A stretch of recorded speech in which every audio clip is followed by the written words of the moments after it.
Wooks and Warlocks contains sex, drugs, and rock and roll. As such, listener discretion is advised. The content warning can be found in the description.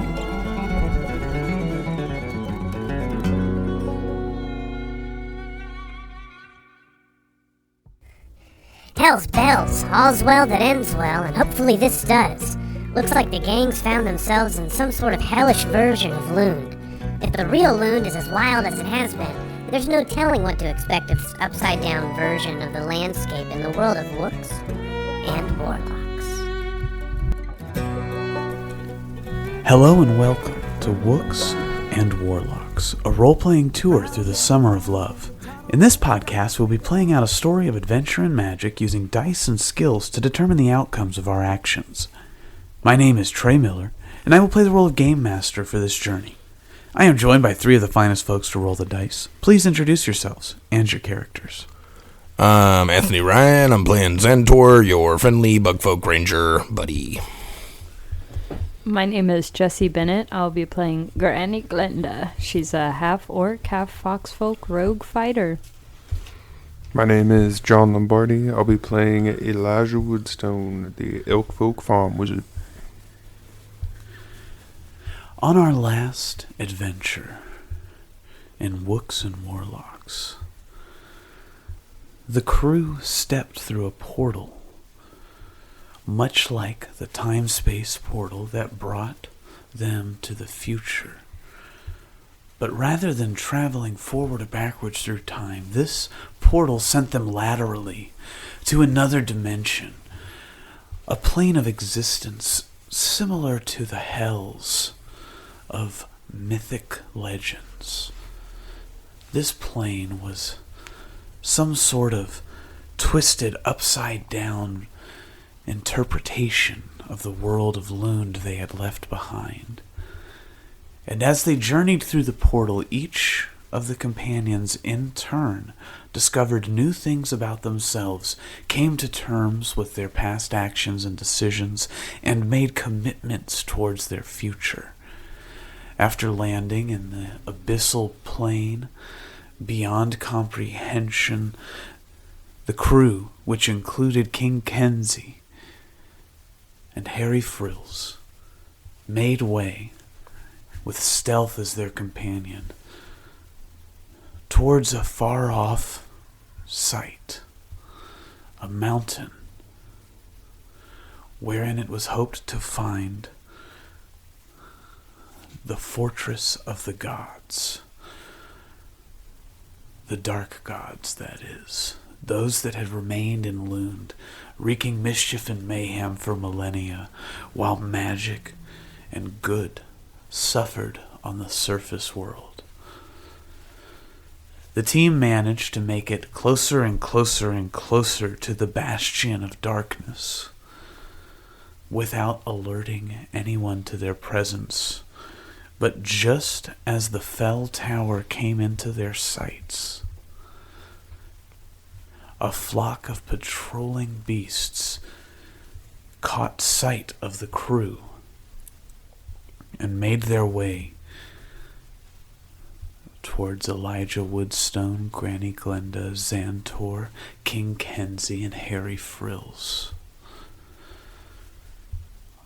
Surrounded by rocky crevices, the bare beginnings of mountain cliffs, desolate, desert-like air, dry and arid.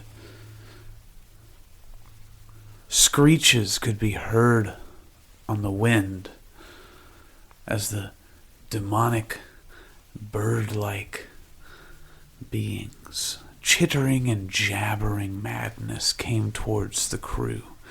Quick-thinking Elijah Woodstone, earthbound, one of the enemies. We join the crew as battle commences. Roll for initiative. Could be only a 20. Xxxzantor got 17. All right. Let me roll for our enemies. Here's the rest of the fancy little dice. Here's you're getting the real, genuine dice noises at the start of this episode. All right, my trusty Rick and Morty boys. Forgot I cast that spell. I had to mark that spell slot. Alright. Oh, nice. 23. I got a 26. Oh, Granny. All right. So Granny Glenda is a 26. 23 Yeah, for Elijah. for Elijah. Yeah, your eraser flew off at me. It's the sounds of the underworld. And what did Xantor have? He had a 17? 17. Is it like light or dark? Is there like a red aura?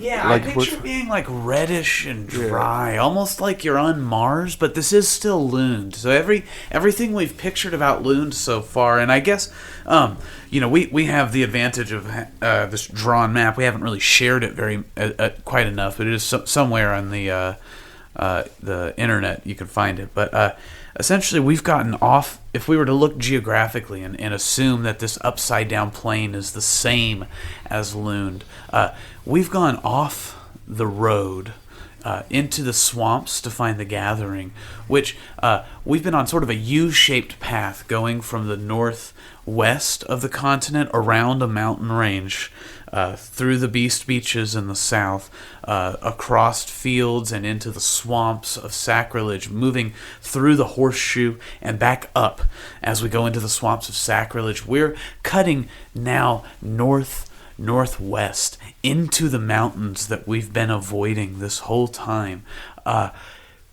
Travel in this plane, you may recall, was accelerated. A distance that seemed like it should be days of travel took only hours, as you seem to move by will and sense of consciousness rather than through physical effort in this place. It's a little physically different here. Physics don't seem to apply the same way they do, but definitely red-hued sort of atmosphere. It's like we can see, but there's kind of like a dark filter. Yeah, totally. Almost like like sepia, but like blood sepia. Yeah. Oh, nice. Okay, so not Elijah. King Kenzie also got a 17. So you and Xantor will be sharing turns. Now I will roll for our enemies here. All right. Oh no, not all right. Okay, so the Earthbound enemy is far away, and we're gonna assume they're not a part of this battle. That your action Earthbinding them has put them to the ground some far distance away, and it'll take a little bit for them to get here. The other two have their place in initiative. We have 2 crits in our rolls for initiative. One from Harry Frills, the other from one of these mysterious enemies. So I'm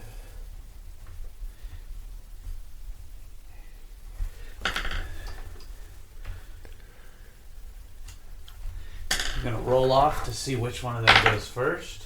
All right, so Harry is going to look up at the quickly descending demonic beasts. I don't got no times for this shits. All right, yous guys, stand back. I'm going for it. He's going to blast off using 3 attacks as a level 11 fighter. And he is going to hit on 2 out of 3 of those strikes. His gun, held out at the end of his outstretched arm, pointed into the rust-colored air, cracks. 1 bullet flies wide, but 2 catch the rapidly descending beasts full in the chest. They do not flinch. They continue down, and the first of these chittering, jabbering beasts approaches the one who dared to oppose them.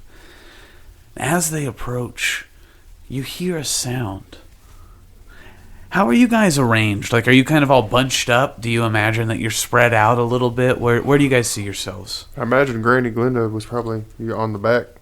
I was in the baby Bjorn. Yeah. Harry, in my mind, is going to be near you, wherever Granny is. So he's probably hanging out near Elijah. Yeah, Granny can get down if she wants, or she can fire off my back. And me and King see if we got the same order was probably like pulling up the rear.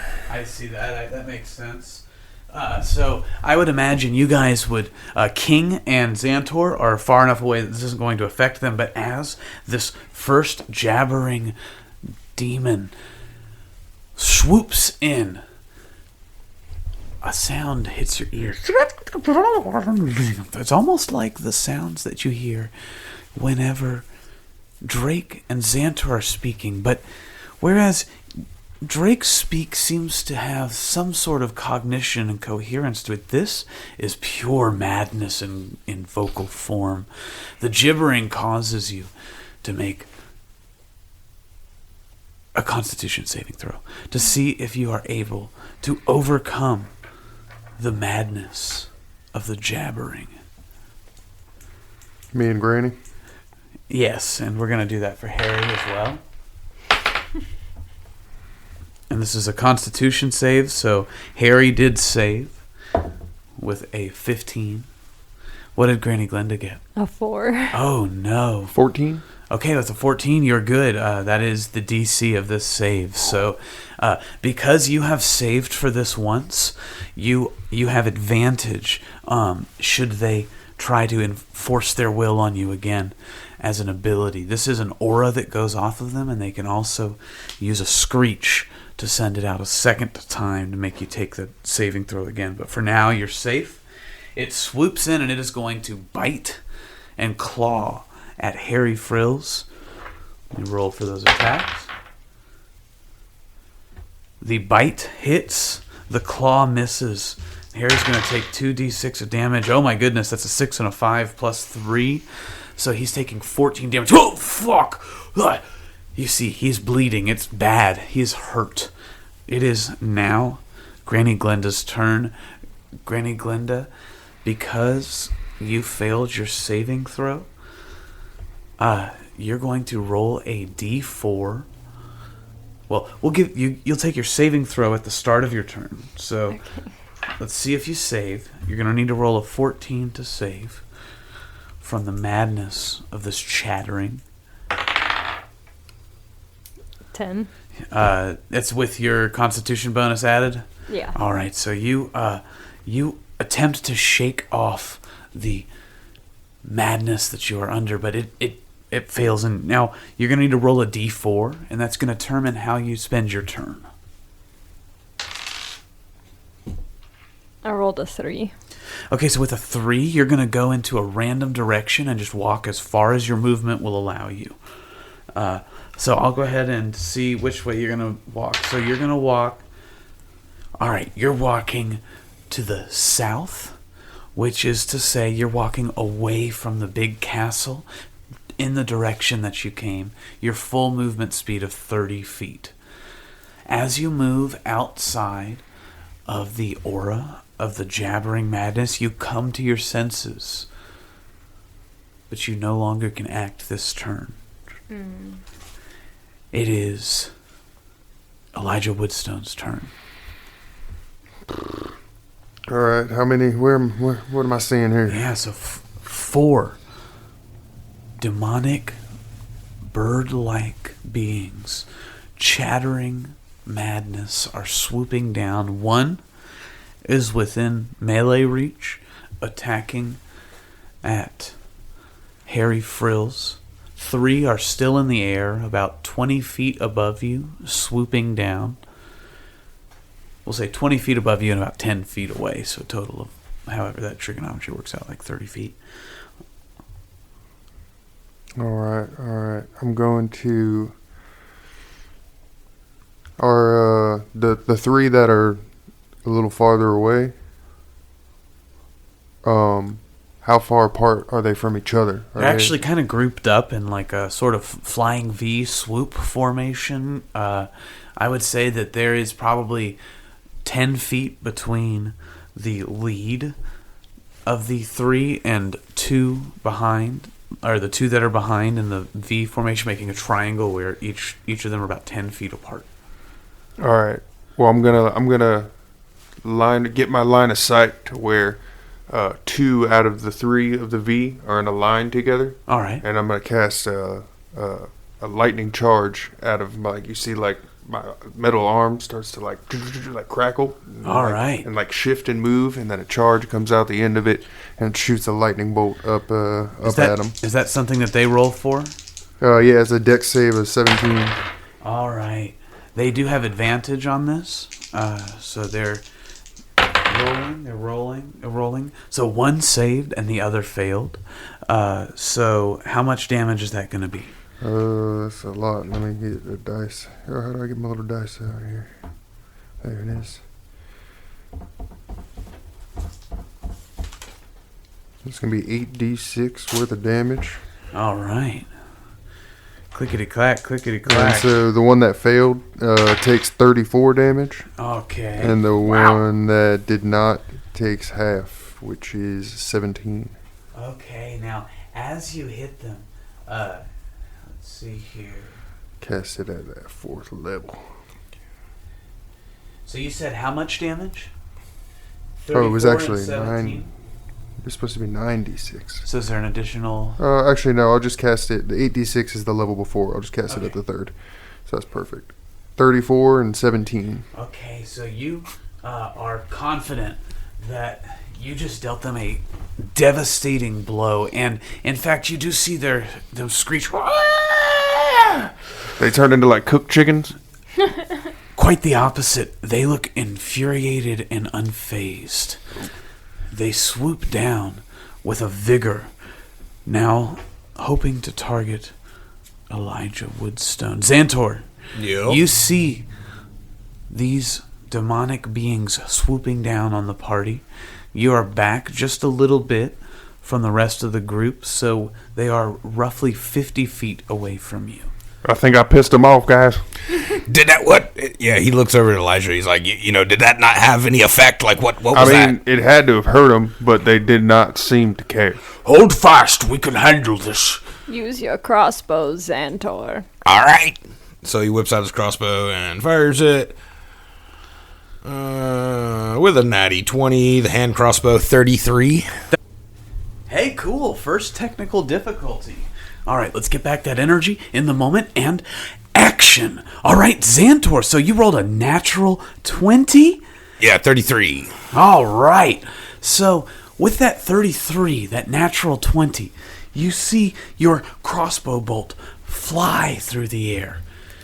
Straight at, which one are you going for? It's like a triangle. Are you going for the one on the ground, or there's 3 in the air in a triangle formation? No, we're already shooting at some, right? Elijah's lightning snapped at one. Yeah, I hit 2 in the air with the lightning. There's 3 clustered in the air 3. and 1 on the ground that's fighting Harry. Okay. Yeah, I'll shoot the one fighting Harry. All right, so you shoot your crossbow at Harry, and much like you, it is a dead ringer in the center of the being's forehead, and the bolt hits. Does it come super close to Harry? Oh, yeah. Right next to him? Oh, Lord. It's he's like, oh, shit. And it just goes, and it actually kind of cuts Harry's face a little bit. He doesn't take any damage, but it's like... Xxxzantor winks and does a kissy face. Oh, hey, Xxxzantor. It's I kind of like that.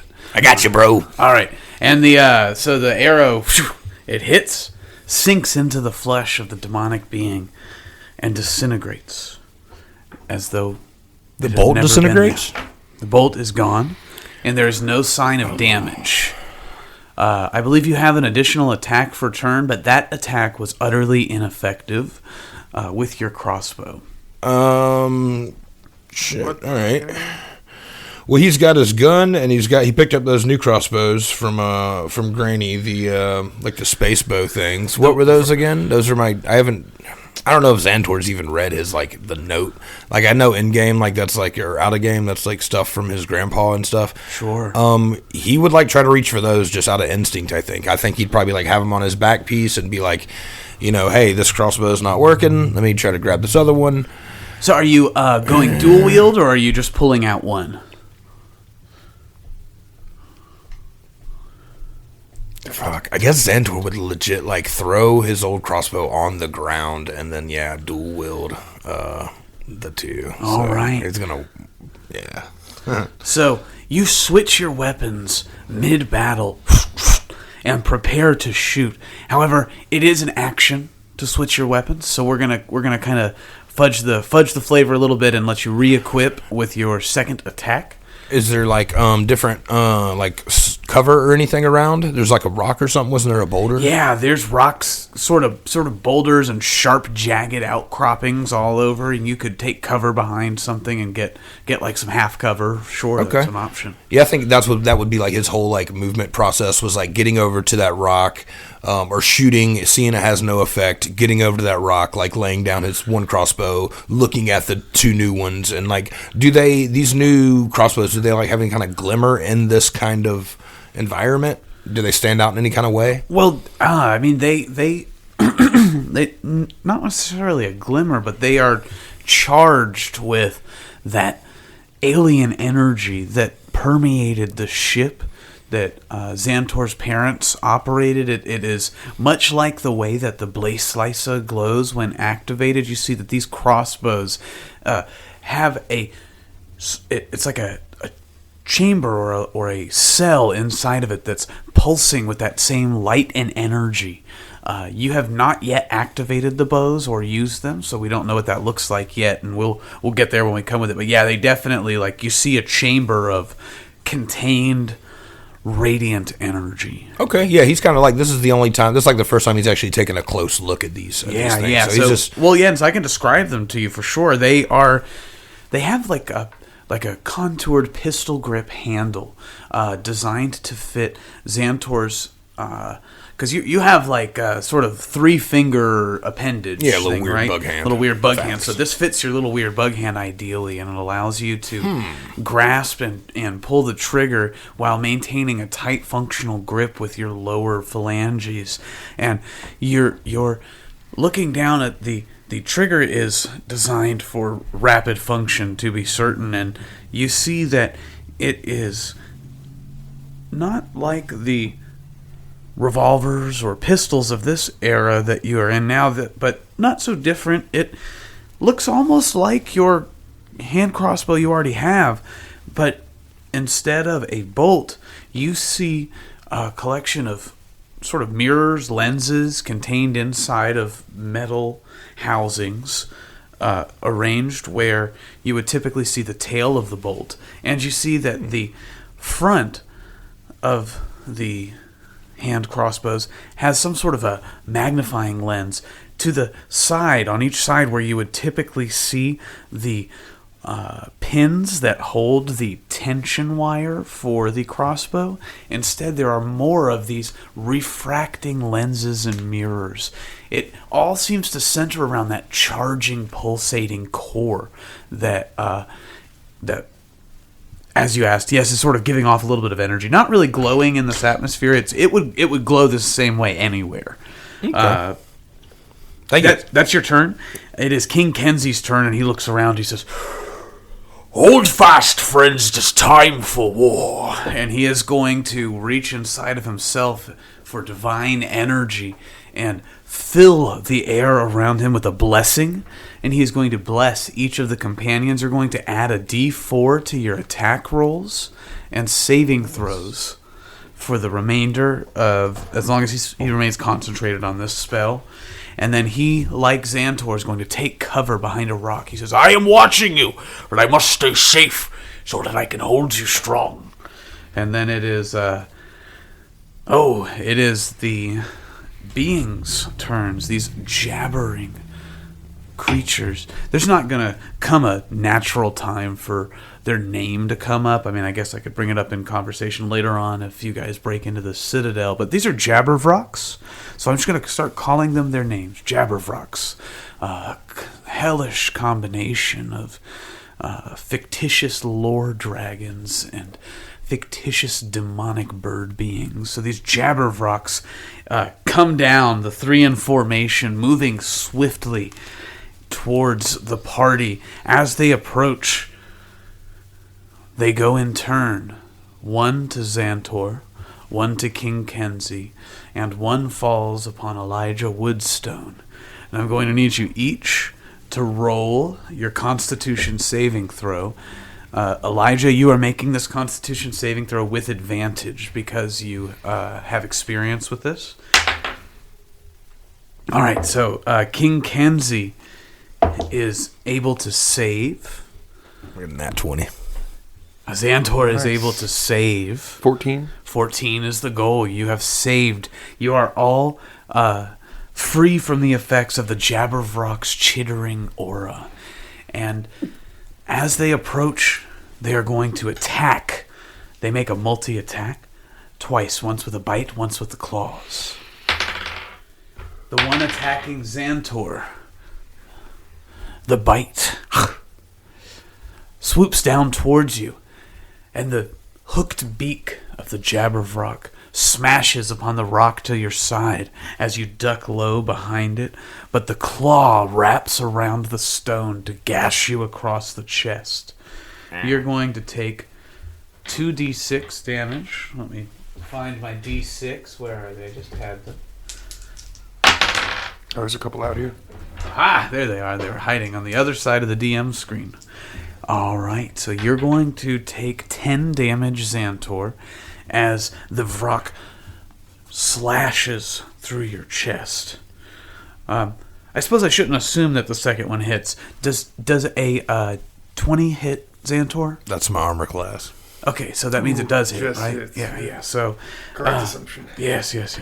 You are fudged up, as they say. It's flesh wound. Elijah, the Vrock is coming at you. The first bite attack is a whiff. Moving in swiftly from flight, it can't quite make a purchase as it bites down at you, and then the claws sweep through. A 5 misses as well. Are you dodging? Are you how are you resisting? Oh shit. I'm bobbing and weaving and kind of just moving around and kind of like just like, the best bob and weave that I can do. Taking some boxing lessons from Norland the good boy. Yeah, exactly. And because if any of them are within, when the last one's within 5 feet of me, Okay. I'm going to use my reaction of bashful blow and kind of bob and weave and put my head back and then ram my head forward, my horns into him with so a the reaction one attack. You're going to use your reaction to attack the one that just whiffed on you twice. So roll for that attack. 24. Oh, that hits. They have a pretty beefy AC, but you were able to crack through it. Give me some damage. And then that would be my antlers thing up here. And they do have bonus, and they count as, we talked about this previously, they count as magical weapons. Because because they're they got silvered. the silver tipped. Well, that's convenient for you guys.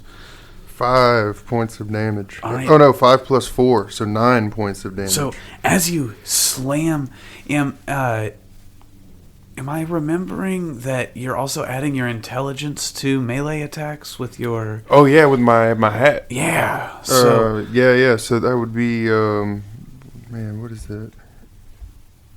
Intelligence perk is plus 5, another 5. Or does it add it to damage, or does it add it to the attack? I believe it was added to damage. I think it's not damage, to attack. not to attack, just to damage. Yeah. So how much damage is that total? So that's 9 plus another 5 for 14. All right. So, of note to you, as you slam down, this is the same Jabberwock that took the full brunt of your lightning attack. As you slam down and your horns connect, silvered tip to demonic skull, you hear a sickling crack as you shatter bones inside the demon being.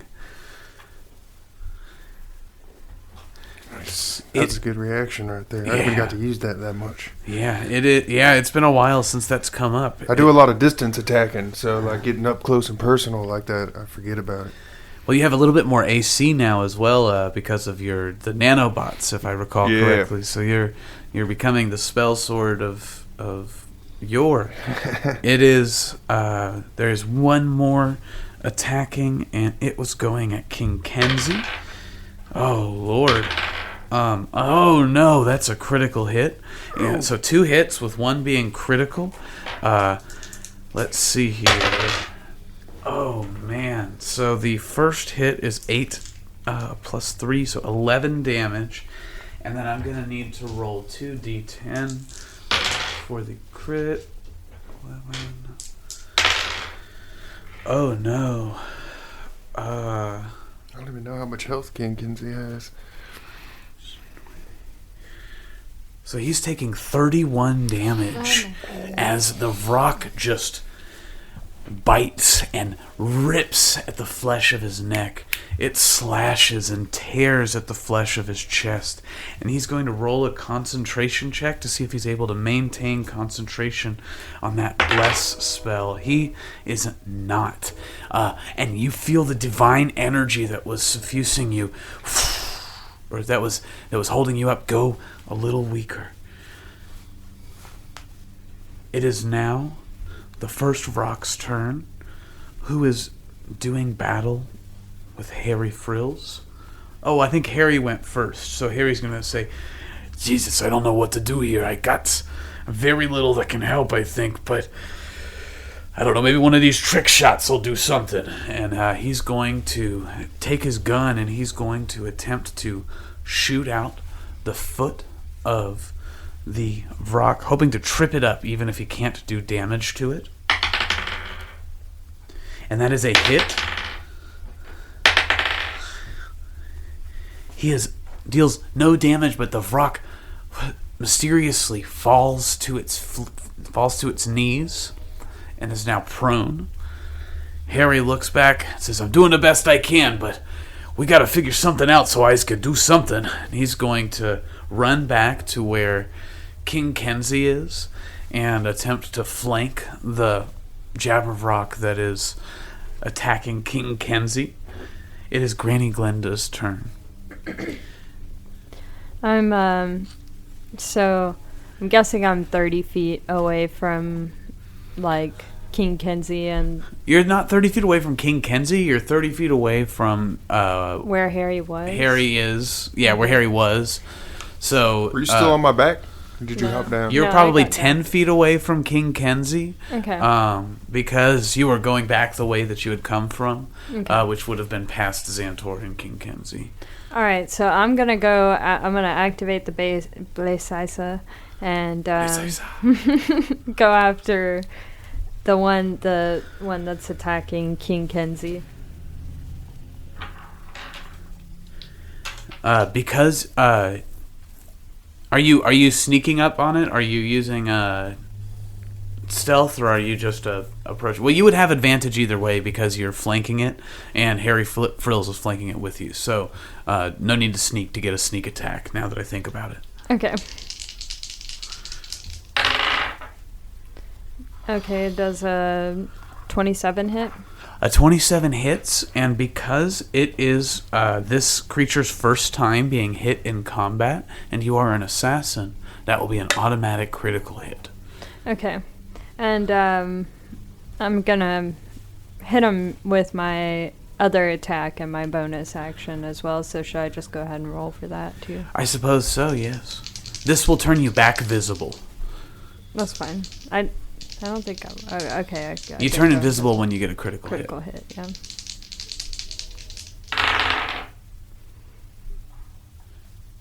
Okay, 25 and 21 to hit. Were there 2 more attacks?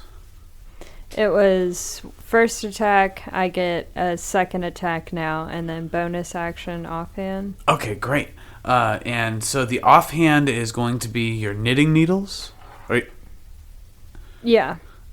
So let's do the damage for the Blaze Slicer first, which is the critical hit, sneak attack damage, and so that's a critical sneak attack. Then the second attack damage, and then the offhand attack damage. Okay. The offhand attack damage will be half. Such a good sound. It requires a little bit of math, but it's worth it for the sound bite. So that's going to be 39 From the Blaze Slicer for the critical hit, or for both for hits? the critical hit. Okay. And I add sneak attack to that? Oh, that doesn't include the sneak attack damage? No. All right, let's do some sneak attack damage. So that's 11. So that's going to be 50 damage so far. And then my second attack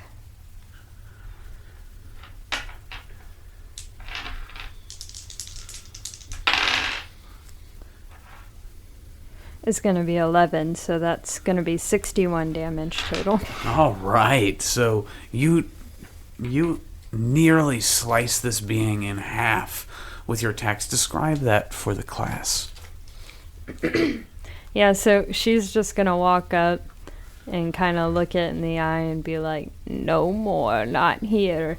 And pull out the base slicer and just start chopping at its wings and trying to take its wings and head off. All right, we'll say you did in fact slice one of its wings with that critical hit in that first attack.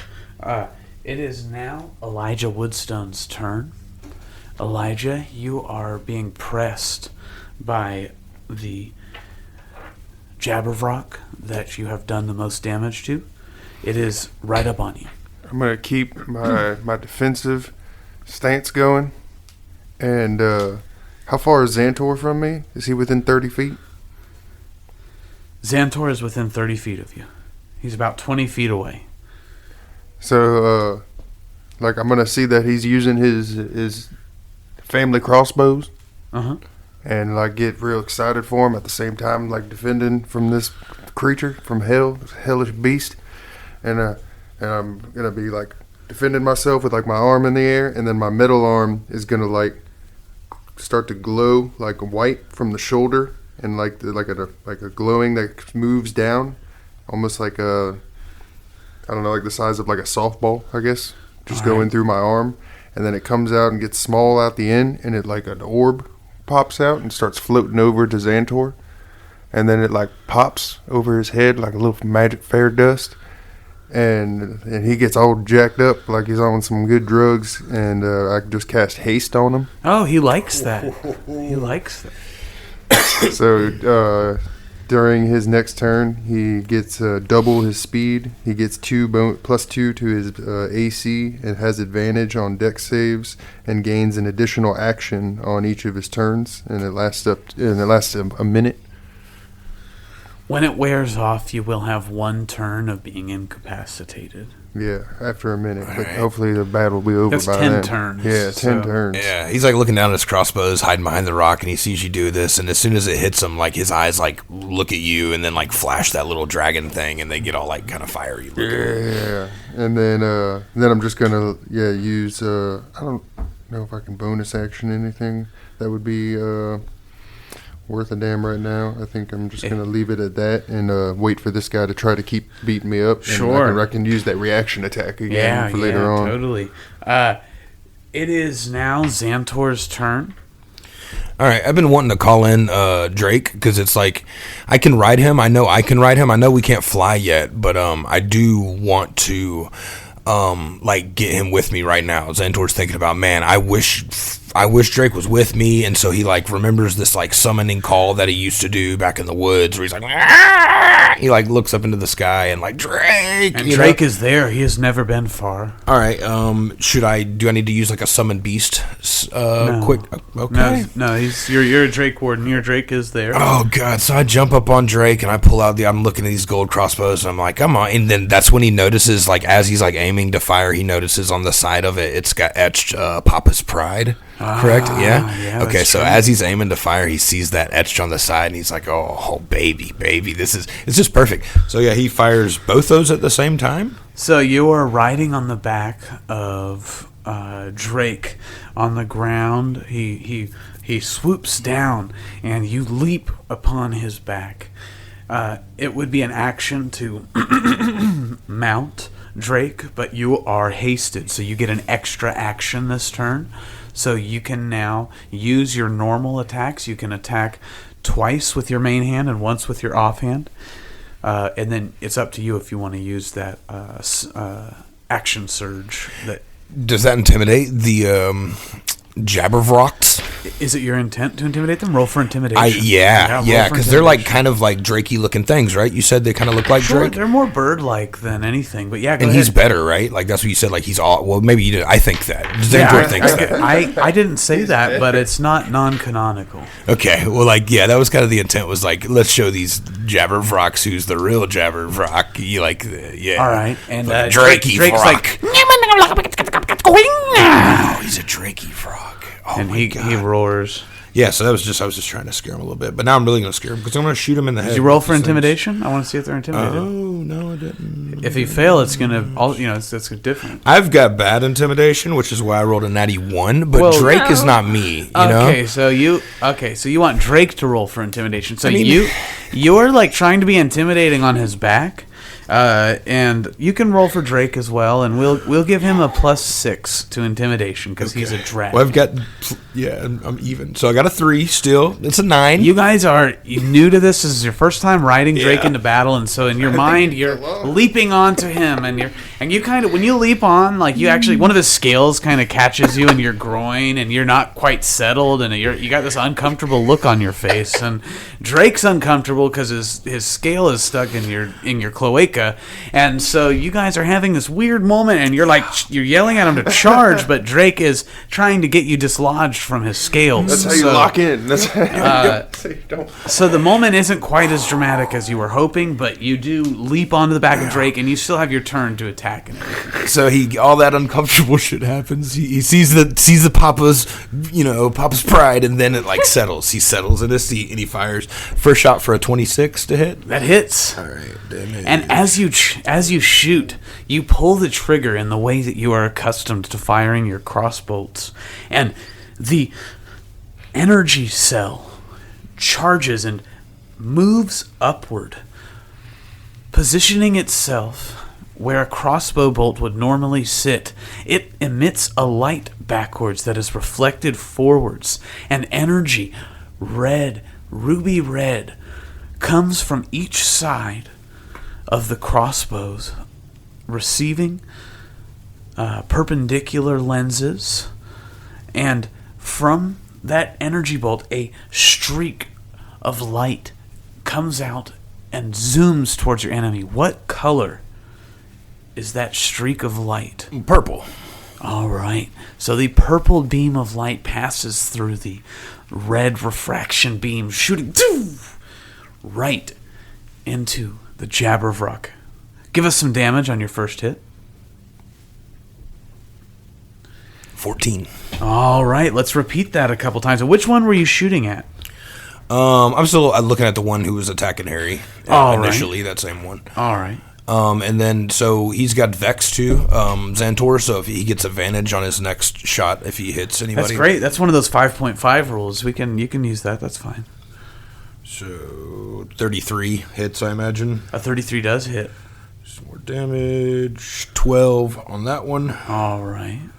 Then he gets 2 attacks per action. You just used both of them, so now you have a bonus action remaining, and you also have an action surge if you wanted to action surge. With the bonus action is not, you can attack with the bonus action. You can attack with your offhand crossbow. That's how you use the second crossbow that you have. Oh. Yeah, he wants to do that. Like, he's going to keep unloading on that one that's messing with Harry, who is, I don't have the health, I imagine, on that. No, I'm not telling you that. Okay. But he is finally taking damage. He was not previously. 33. That hits. And since these are all hand crossbows, every time it hits, I'll get advantage on the next one. That's great. 11. 11 damage. All right. Is that your turn? Or will you be using your action surge to continue? Yeah. First time with Papa Pride, first time on Drake. Yeah, he's surging it out, man. Xxzantor's like going all in. Seems right to me. So that's going to give you 2 more attacks. Mark that charge. All right. So, our Papa's Pride charged. Do they have any charge time or anything, or they're just ready to go again? As far as you can tell, everything's ready to go. Oh, he's fighting. Oh, yeah. What do we got? 24. That's going to hit. 13 damage. That's great. One more. Is he? Is this one looking pretty weak? How is this Vrock looking? It's looking angry. Jabberwock. Angry? I'll show him angry. 32. Does that hit? 32 hits. All right. With another 11 damage. So, all right. I don't know how much that was, but it sounded like a good 30-40 on that one guy. Would Xantor have any... Your total was 59 damage in that turn, utilizing a total of 5 attacks. Are they smoking? Are there's like a little smoke coming out the end of the thing? It is like, well, you're hitting them with these radiant blasts of energy, and it is a black singed circle emitting an acrid gray smoke wherever you hit. Okay. I was talking about like out of the ends of the new crossbows. Oh no, they're not smoking at all. It is clean as the day you got them. That's nice. Pristine. It is now King Kenzie's turn, and he coughs up a little bit of blood. Right, I am not having a good first show out. It's been a while. He's going to touch himself and cure wounds. He's going to use that at a 4th level. So let's see. He's going to restore. Oh no. Okay, that was good. Alright, so he's going to get 32 health back, and he mends before your eyes, and he sort of breathes heavily. And I just need to check something real quick. I want to check if this is a... Yes, that's what I thought. Great. Okay, so King Kenzie is going to sort of roll his eyes back in his head and then open his eyes wide, and his sockets glow gold, and he reaches out and he's going to touch Harry Frill's weapon, and he is going to imbue it with holy power as a holy weapon. And this is going to last as long as he concentrates for up to an hour. So this is going to make the weapon deal an extra 2d8 radiant damage on hit. And it is now a magic weapon. As a bonus action, he can also emit a burst of radiance that deals 4d8 damage to anyone who is sensitive to that sort of thing, and they become blinded. So that's going to be King Kenzie's whole turn, and he just sort of slumps back against the rock along which he is supporting himself. Granny Glinda and Harry are also flanking this Jabberwock that is beside them. It is now the Jabberwock's turn. We have one that is focusing on Elijah Woodstone, one that is focusing on Xantor, and one that is focusing on King Kenzie. The one that is fighting Elijah is going to make his attacks. And he just is... he is so shook by your smash to the head and the lightning bolt that his attack fails to connect on either attack. Do you want to use your reaction? Yeah, absolutely. Yeah, a reaction attack. Yeah. And, like, duck under. And this time I'm going to, duck under his, head when he was trying to, nip at me. Yeah. And, I'm going to duck under him and, come upwards underneath him with my antlers. Nice. 27 to hit. That is hits. That definitely hits. Use that girth. The girth. Use the girth. Hey, yeah, use it. Fucking use it, shit. Yeah, use that fucking girth. And the damage will be 6 plus 4 plus 5 is 15. All right, you smash crack once more into this being's skull. You've caused quite a bit of damage. Each of the Jabberwocks are beginning to show some sort of hesitation, not fear, I'm gonna say, y'all don't worry about this guy. I got this motherfucker. And you're just kind of bobbing and weaving. You're the ballsiest wizard we've ever seen. What do you got? Look at that Drake. Like, Xxzantor looks down. It's like, look at that guy. That's our guy. Fucking awesome. So, the next Jabberwock that was hanging beside Xxzantor and Drake, giving the pressure, is going to attack, and it whiffs as well. You guys have brought the intimidation down on the crew. The one that is flanked on all sides by Harry and Granny Glenda, and King Kenzie is going to disengage as its action, and it is going to leap into the air and fly back towards its companion in an attempt to regroup. The Jabberwock that had used its turn to get up previously, that old what's-his-name, Harry Frills, had knocked to the ground. Is it struggling? I mean, it is missing a wing. Oh yeah, I forgot its wing is gone. So it leaps into the air and attempts to fly, and instead of flying, it sort of one-winged angel, woof, it gets like a bit of a double jump, and it does leap over everyone, but then it falls and lands on one knee, and then limps its hurt leg and back to its companion, where they regroup.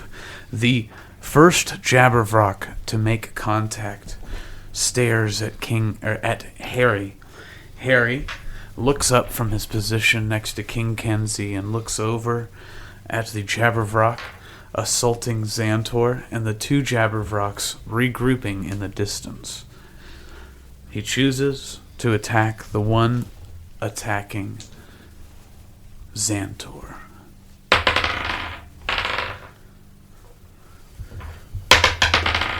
He lets off 3 shots, and just like before, 2 shots hit, 1 shot goes wide. This time, his gun glows with a golden radiance of the heavens. The bullets crack out with a chime, almost like a bell. And as they hit, a burst of light poof, emits from the Vrock, and it screams. Yeah! Yeah! It is going to take 2d8 radiant damage, which in this case is full damage. It takes 16 radiant damage as the bolts burst into it. You're finally hitting them, honey. Yeah, baby, that's because of your inspiration. All that training we did out in the woods. Hey, you called me honey. I like that, kind of like that. All right, this is going somewhere. I just got to keep it up. And he's like all filled with pride, and so he's going to action surge, and he's going to, Granny, this is for you, and he's going to take 2 more shots. And the first one misses, and he kind of sweats a little bit. He's like, this one's for you, and he shoots, and this one's going to hit, and he's going to deal another 2d8. Oh, and I forgot to do the 2d8 because he hit twice before, not just once. So, more damage, which is great. This guy hasn't been hit since Elijah's lightning bolt. So he's going to take 5 and 7, so an additional 12 damage. I was like, yeah, this is why you guys brought me. I could sometimes hit the dang targets. Okay, so the regrouping Vrocks look to one another with an intelligence you would not expect from such a bestial beings. And the Vrock who first encountered you glares menacingly at Harry Frills. You hear a shriek as it takes off into the sky, and it is going to move its full movement back towards the castle in an attempt to alert its superiors to your coming. Granny Glenda, it is your turn. Do I go after that one, or should I just kill the ones that are left behind? It's probably going to go try to get reinforcements. You should try to kill that thing before it gets away. Keep one alive. We got to interrogate. All I have is a silly little pistol, though.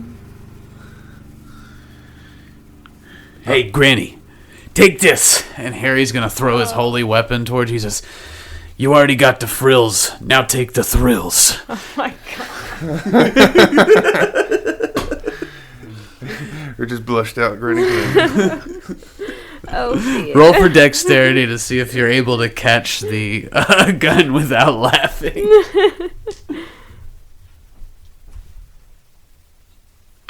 Slow motion rotation of the gun in the air. That's gonna be a 25. So you catch it and do a little spin with it, like Doc Holliday. Nice. And I'm gonna, I guess, roll for attack with the gun against the one that's running away. Yes, yes. 14 probably does not hit, though. Unfortunately not. 14 does not hit. Well, I'm gonna hit it with my second attack. Oh, that's even worse. So that's not gonna hit, but I can action surge. Come on, Granny, we're counting on yous.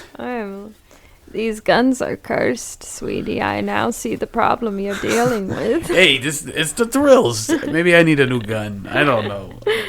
It does have like a +2 or whatever, so I don't know. Are you using that? 16. Were you giving it a +2 at any I point? just gave it a +2. So the other one's at a +2, right? No. No? Oh. It's from the same gun thing. You didn't add the bonus previously, and you said you got a 14. I imagine they're having this conversation.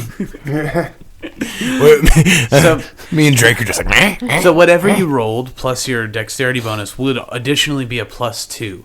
So that first Okay. 14 would have been a 16, which does hit. Okay, and then this one is a 14 or 16 as well.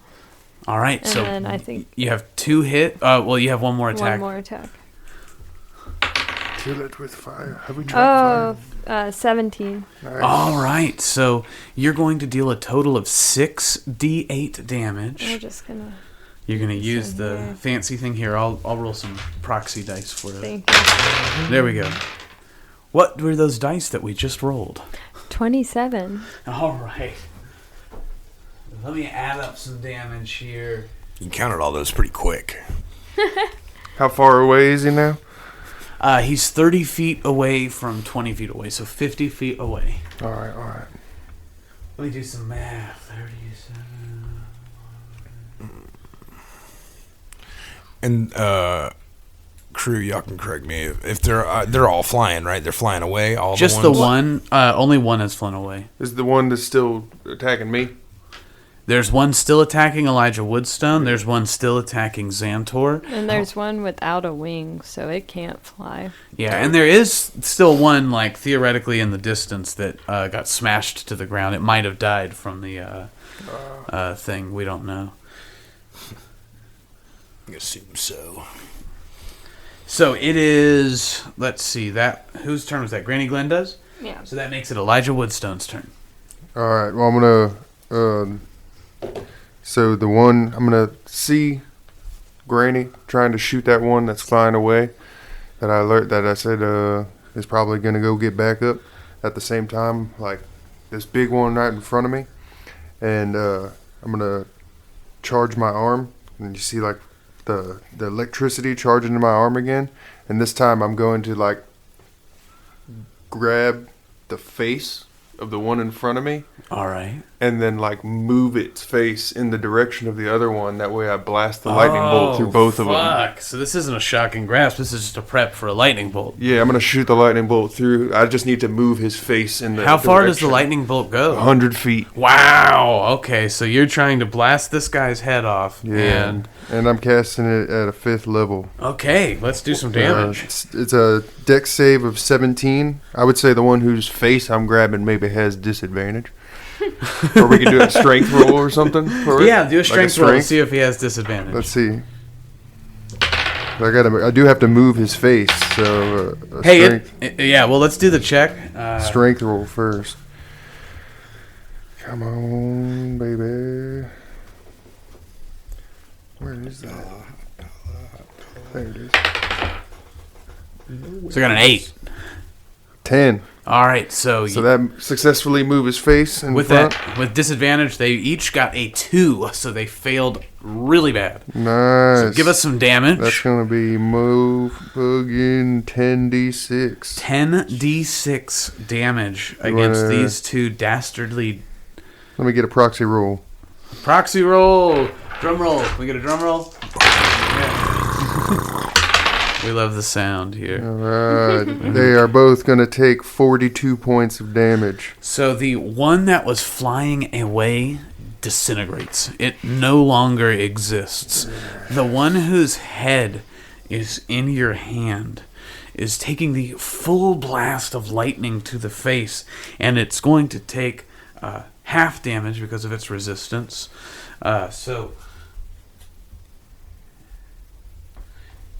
It just smokes a lot, like Me. Is it Marv from Home Alone? Yeah, it's like Afro smoking at the end. Yeah, totally. With the That's exactly what it's like. It's like you are cooking the flesh off of this being, but it does not perish. You have done quite a bit of damage to it, however. Xxzantor, it is your turn. I'm like, Xantor's at this point thinking about, he wants to, he's curious about that castle in the background. He's like wanting to keep one of these things and like interrogate them. So he knows he's got some rope. That when he's in it, so he's eyeballing that one without a wing. He's trying to like get this one real beat up, and wants to like tie it up somehow. Okay. So how far? And he also has this It's spell. about 20 feet away from you. And there's still 3 of them alive, or the one that got obliterated. Still 2 of them alive, right? All right. You can also take a turn for Drake. Yeah. Do Drake attacks. He's probably just going to go ahead and shoot at the one with the half the wing missing, and try to like get that one down to 1 hit point or whatever to keep it alive, but not. You know what I'm saying? Sure. I don't know if that's possible, but we can. It has been hurt very badly by Granny Glenda. Let's see if I can hurt it just a little more. Well, you think I could like hogtie it at this point? Like, is that like he's You're got to certainly acrobatics. welcome to try. If you're asking for like out loud for like rope, I do have rope that you could come grab from me. Do you think we'd need like magical rope or anything, or? I don't know. I just got hemp rope. Yeah. Any of y'all got a rope? And then Elijah, I guess. Yeah, I got about 50 feet of hemp rope here. Y'all care if I hogtie this wingless one over here? I would have concerns that the rope would not be enough. You need some sort of blessed twine or a stronger chain wallet or something. What if we cut its other wing off? I'm like riding Drake over towards it as this conversation's going on. I wonder if I could alchemy it into something else. Oh, that's not a bad idea. Like, try to alter the substance of the rope. Yeah. Turn it in, yeah. If you turned the rope into silver, Elijah, silver is what demons are weak to. All right, so yeah, like instead of like a frilly rope, I'm gonna try to turn it. All the individual rope strands become like thin silver It strands. is so not your becomes- turn, or you already did your turn. Oh right? yeah, I can't do Is that. this an It's not a instant? bonus action. No, it's not it's not a bonus. But whenever it is, this thing has had its wings cut off and is We'll be not able to get moving to it away. later. Yeah, so that's a great idea, though. So he's riding over there with the rope, ready to do this. He wants to use, because he's got haste still, and he's got his double shot. So he doesn't want to, I mean, if he has to take an action. Yeah, I was gonna say, because you're hasty, you could come grab that rope from me. Is basically all I could do. I could And let then you ride know that I over. have it and let you grab it. Okay. Do you want to Yeah. make an attack? He would like to attack the highest health remaining creature, and then also get... So you'll actually take an opportunity attack as you move, now that I think about it. Okay, well, if that's going to happen, he does not want to move. You already moved. Yeah, you you can't did. metagame. I didn't know the scene. I was unaware of the scene. I have told you about 10 times there was one attacking you. Yeah, you did. So Yep.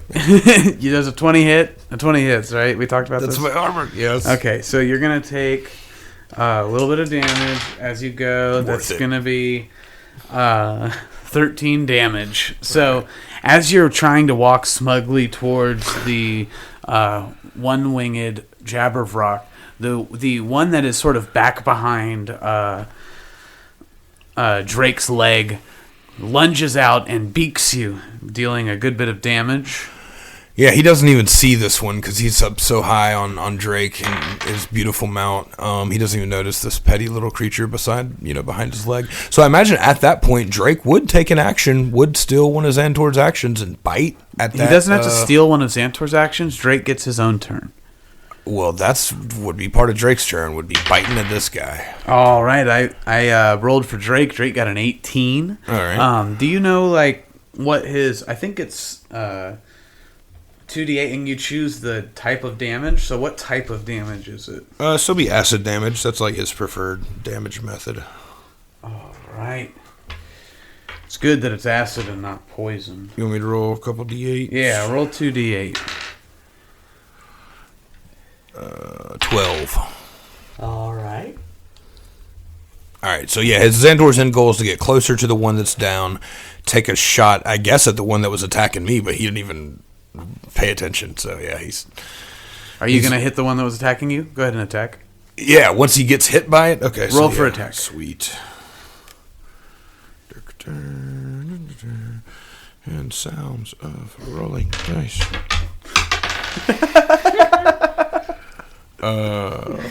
24. That hits.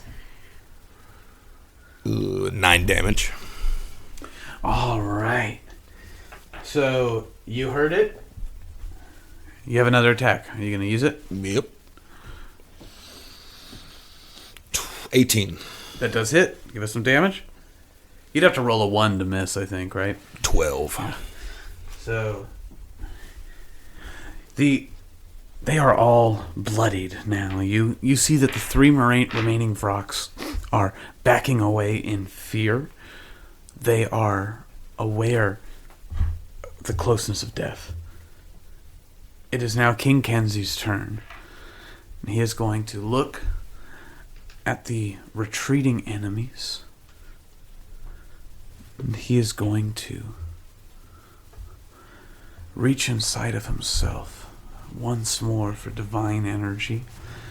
And he is going to blast out with a guiding bolt at the 2nd level at his enemy, at the one-winged Vrok that did him so much damage.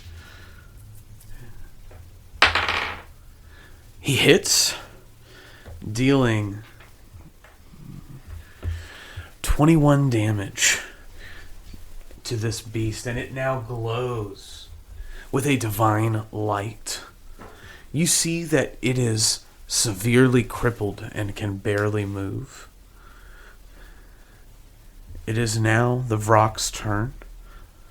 That Vrok is going to limp away 30 feet. So it is now 40 feet from Xantor, who was moving towards it. The Jabbervrok that is attacking Xantor will continue to attempt to attack Xantor, this time connecting again with its bite attack. It leaps into the air to attack Xantor from the back. He takes 11 damage. Elijah. Critical hit. Oh, Jesus. But the claw attack misses. So you're going to take 4d6 plus 3. Is the guy that I just blasted a lightning bolt through his Yeah. face? He's angry. Makes sense. Wow. Rolled a 1, a 2, a 3, and an 8. Beautiful. So what does that add up to? 6, 14 plus 3 is 17 damage. So still a hefty hit. Not the game ender that it could have been.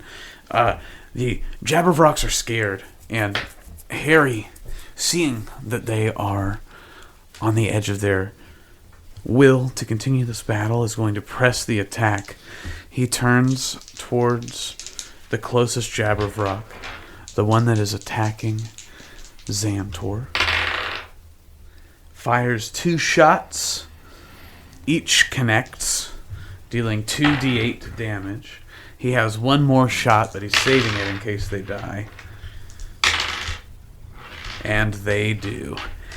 He's going to blast them through the chest. This time, just like the Jabberwock who is in the distance, this Jabberwock bursts into little more than a dust remain. Is that the one that was on Xxzantor? That was one that was on Xxzantor. He's got one shot left. He's going to turn towards the individual attacking Elijah. And he's rolled a 15 on each of these dice he rolled. So he rolled 15, 15, 15. Oh, wow. Yeah, it's like, I mean, it's not a natural 20, but the same one 3 in a row, that's awesome. unlikely. Finish him off. So I don't think this is going to finish off the one that's attacking you, but it will deal quite a bit of damage.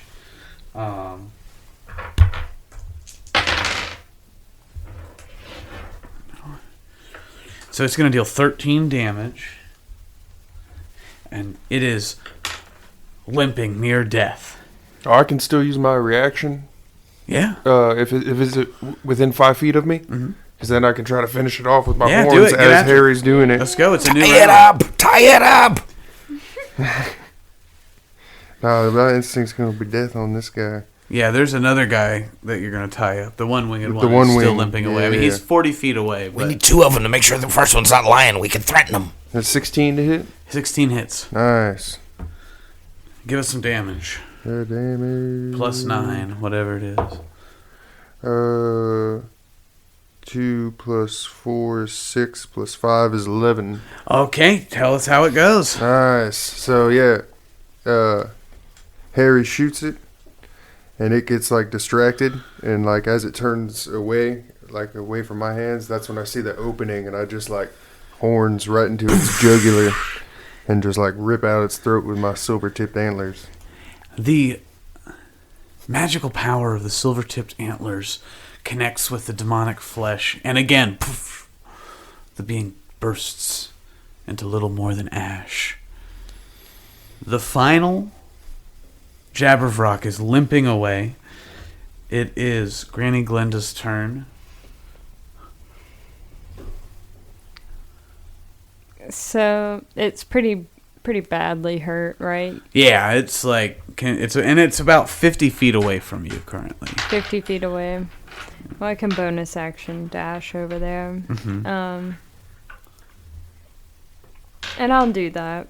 And I'll just take my base slicer and stab it. You're trying to kill it? No, I'm not trying to kill it. I'm going to stab it through the wing and like pin it to the ground. Like pin its wing to the ground with the base slicer. Or with one of my needles. With one of your needles? Yeah. Instead of the blade slicer? Yeah. Okay. That's good. It would have... The blade slicer probably would have dealt damage, but the needles, we know, do not. Mm-hmm. So, let's roll for attack. Or it's supposed to be a contested strength check for a grapple. So, I'm going to roll with disadvantage. Can we assist anyway? Are we close enough to assist in any way? I think we're still in initiative. Well, you're still in initiative, yes, but it's Granny Glenda, then Elijah Woodson, then Xxzantor, then King. So you guys are all, yes, you could assist. I believe you guys are in the process of turning the rope into silver. Yeah, I can't do that. It didn't work. No, My magic don't work that way. It needs to be like a stone or a piece of wood or something, but that rope ain't gonna do it. Been looking into my book in the meantime. All right, so what did Granny get on her check? It says here, Appendix B. 17. That's enough. The rock got a 13. I got -2 as well. Wow. So you rolled a 19 and got Yeah. a 17. The dice wanted you to hit it, and so you managed to trip the Jabberwock, which falls to the ground. There is, for the first time, something like terror in its eyes, and you pin it down with the needles. It cannot move without causing itself severe pain as its flesh pulls from its body. You can break initiative now as you have caught up with the fleeing Jabberwock and all of the danger has passed. Bring that rope over here, Xxzantor. I toss it to Granny, and the languages that I know that I think it might speak. In Abyssal, Draconic, and Infernal and Primordial, I'm all like, yield. You know, So I'm like, you're walking up and asking it to yield? in those 4 different languages. I'm like, Which language first? well, primordial. Okay, so you say it in primordial, and what does that sound like? There's no answer. Infernal is more like. So I say the same thing in infernal. You hear it go. Do you try another language?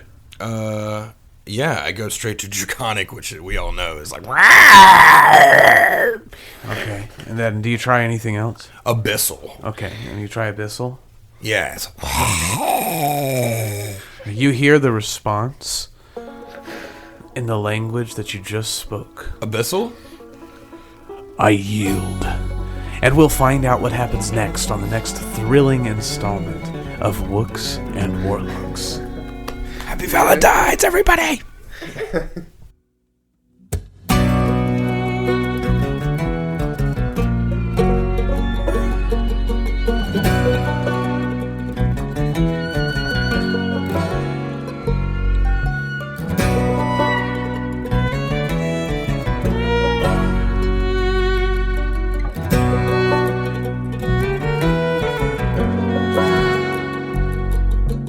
Round and around in the tunnel when it's dark we go,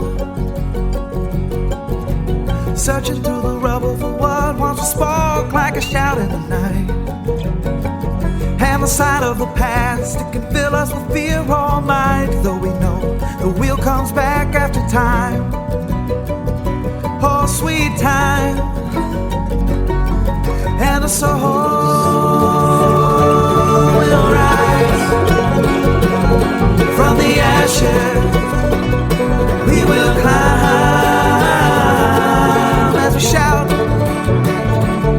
into the night. Let no man use my battle cry.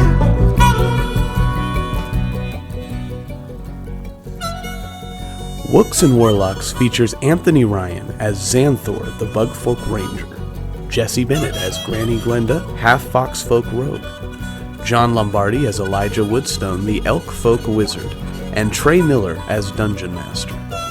Intro and outro feature the song Flight of the Phoenix by Tirefire. Recording and editing are completed in-house by the Wooks and Warlocks team, recording consultation provided by Adam Horwitz.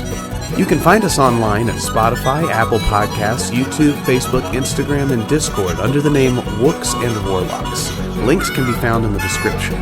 If you would like to sponsor an episode of Wooks and Warlocks, please contact us at wooksandwarlocks@gmail.com. Thank you for listening. Dark clouds brewing a storm deep in the sky. Words spoken in anger, vibrant like a neon sign in the mind's eye, multiplied by time and time again. It's those we love that we lose when we struggle with what's inside, just hoping for hope, something to hold on